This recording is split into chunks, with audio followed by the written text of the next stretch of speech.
imágenes. Se tardan. Más de 20.000 personas están en peligro en Papudo. Esto por el descontrolado desarrollo inmobiliario en esa comuna que modificó las rutas de escape ante un eventual tsunami, al punto que los vecinos se verían obligados a huir en dirección al mar ante un maremoto. Aunque suene absurdo, esto es real. Papudo en peligro es el reportaje de Marcelo Fuentes y Julio Sánchez.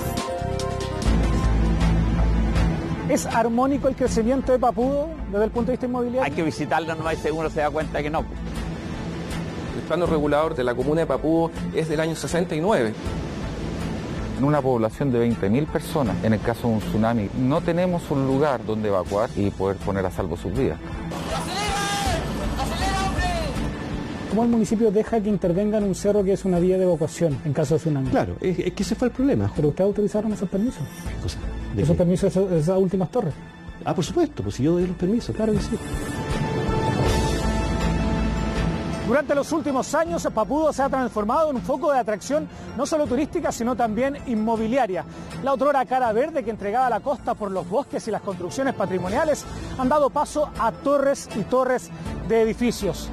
¿Cuál ha sido el costo social y medioambiental de esas construcciones? Se lo contamos en el siguiente reportaje.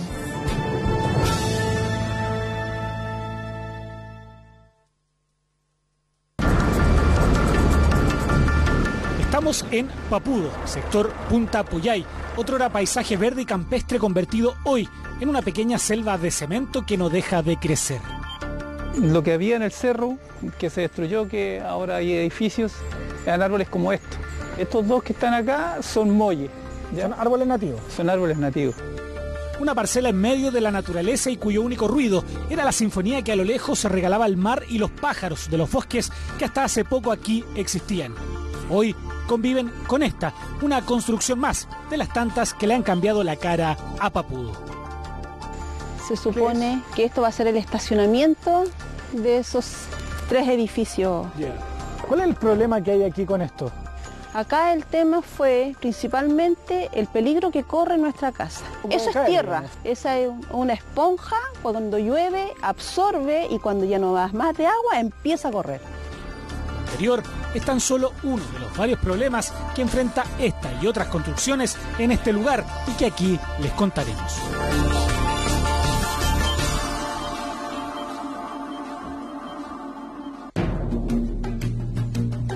¿Dónde están estos edificios construyéndose? ¿Qué era antes? Era el cerro y aquí había una subida. Era un punto de encuentro en caso de que hubiese un tsunami. Una vía de evacuación. Sí, una vía de evacuación. Sí, y estaba señalizada. Que esa era la vía de evacuación que teníamos en este lugar, pero está a una altura que permitía subir con un auto, subir a un anciano, subir a un minusválido. Lo que más preocupa es la seguridad para evacuar en caso de un maremoto. Realmente nosotros pasamos 2 terremotos y toda la gente acudió ahí. A ese cerro. Toda la gente acudió aquí, todo el entorno que había acá. El lugar está cercado y tampoco hay cartel alguno que indique dónde ir en caso de una emergencia. Ellos modificaron producto del permiso, ¿no es cierto? Y había justamente una vía de evacuación por tsunami extendida en ese sector. Desgraciadamente estaba en un terreno privado. ¿Cómo el municipio deja que intervenga en un cerro que es una vía de evacuación en caso de tsunami? Claro, es que ese fue el problema, justamente. Hubo yo diría que una negligencia en ese sentido respecto a poder, tanto del constructor que empezó la obra sin darse cuenta que había una ruta, que no hay una ruta pavimentada ni nada, sino que es una huella, con letreros, digamos. ¿No le parece un poco desafortunado quitar una vía de evacuación para la construcción de un edificio? Duda. Así lo hicimos ver en la Corte de Apelaciones. ¿Pero ustedes autorizaron esos permisos? ¿Esos permisos de esas últimas torres? Ah, por supuesto, pues si yo doy los permisos, claro que sí. Estas son imágenes de un simulacro de emergencia realizado en Papudo en el año 2012. Era más de lo que esperábamos, la gente obedeció, concurrió a los lugares de seguridad.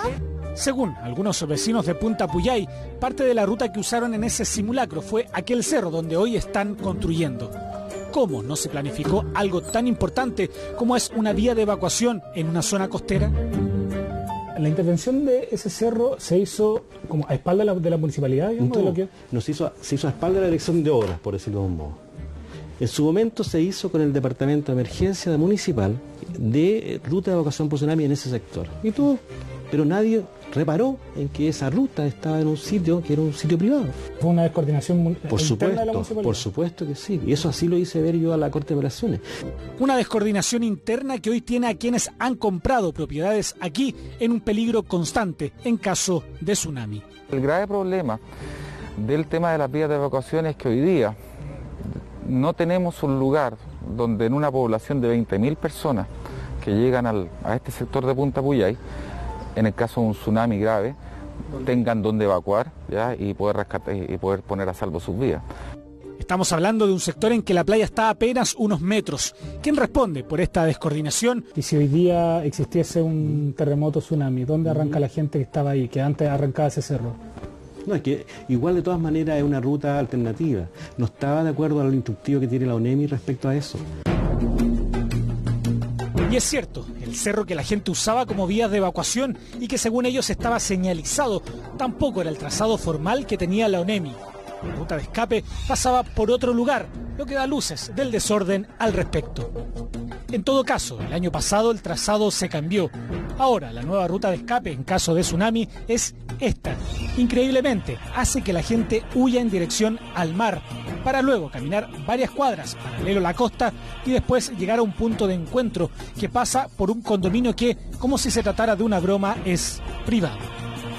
Eso está cerrado y los vecinos con mucha amabilidad me han dicho, o sea, nosotros como Costa vamos a dejar pasar la gente por temas humanitarios, pero no es correcto de que el Estado, el gobierno, el municipio haya tomado como vía de evacuación un lugar que es privado, o sea, absolutamente es como si tomaran tu casa y dijeran, bueno, hoy día, mañana es el punto de evacuación. Llevamos este plano de evacuación de este sector de Papudo al Centro de Investigación de Desastres de Origen Natural de la Universidad Católica. ¿Es recomendable un plan de evacuación que vaya hacia el mar? Yo creo que en este caso lo óptimo sería buscar rutas que fueran más directas y, por ejemplo, si hubieran rutas que ya están habilitadas, que pudieran llegar, por ejemplo, acá más cerca al punto de encuentro, sin tener que acercarse al mar, sería mucho más recomendable que tener que caminar directamente hacia la zona de mayor riesgo. Eso es lo primero. La vía es larga y en caso de personas con movilidad reducida, en caso de una evacuación, el problema sería aún mayor. Pero además, ¿qué ocurre cuando la ruta de escape está en un lugar privado? No hay ninguna legislación que obligue a las personas que tienen un condominio privado a abrir sus puertas en caso de evacuación. Por lo tanto, se requiere un trabajo previo y de preparación, de coordinación y conversación con esas eventuales personas, comunidades o propiedades privadas. ONEMI parten diciendo que los trazados los realiza el municipio con un manual de recomendaciones entregado por esta oficina de emergencia. Cuando ONEMI desarrolló en conjunto con la Subdere este proyecto para establecer señaléticas y vías de evacuación en todo el país, en este sector ya estaba construido y por lo tanto lo que se pudo hacer era lo que geográficamente era posible hacer. Ahora, ¿es lo ideal? Absolutamente no. ¿Objetivamente riesgoso huir hacia la dirección del mar? No hay otra opción en este caso, al momento. No hay otra opción porque simplemente no se pensó en generar una ruta de escape mientras se construyeron estos proyectos inmobiliarios, aun cuando estos están en la misma costa. ¿Qué regula la ubicación de las edificaciones y el uso del suelo en los territorios? Son los planos reguladores municipales. Los planos de ordenamiento territorial deben contemplar la variable sismo-tsunami. Eso es fundamental. El plano regulador de la comuna de Papudo es del año 69. Por lo tanto, el año 69 las vías de evacuación no era algo que estuviera contemplado. ¿Cómo se entiende que un plano regulador sea tan antiguo? Bueno, porque cuesta mucho aprobar un plan regulador. Si hace una encuesta, digamos, y ve cuánto se demora en promedio un plan regulador, no pasa, o sea, no es menos de 10 años. Pero la administración, liderada por la alcaldesa Rosa Prieto Valdés, va a cumplir 20 años al mando del municipio, con un plan regulador que tiene más de medio siglo. La jefa comunal declinó hablar para este reportaje. ¿Cómo fue posible llegar a este escenario? ¿Cuáles son los otros problemas que existen producto de este desarrollo indiscriminado? Es algo que les contaremos en una segunda parte de este reportaje Papudo en Alerta. Faltan menos de 24 horas para el debut de la selección chilena en Copa América.